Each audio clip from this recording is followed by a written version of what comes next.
In this short tutorial, I will show you how to change the ringtone on your iPhone. Changing your ringtone can help you personalize your phone and choose a sound that you like.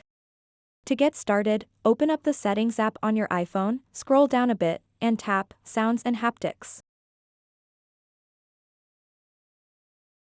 After that, tap on the ringtone option. Then scroll through the different ringtone options and find one you like. You can tap on any of these ringtones, and it will play a preview of what they are going to sound like. You can also purchase ringtones from the iTunes Store.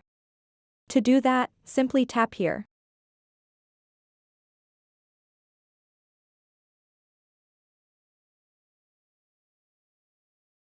Once you've selected a ringtone you like, just go back, and the changes will be saved.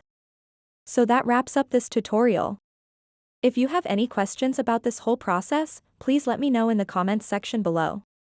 And if this video helped you out, please give it a big thumbs up and subscribe to this channel for more tutorial videos like this one. Thank you so much for watching, and have a good day.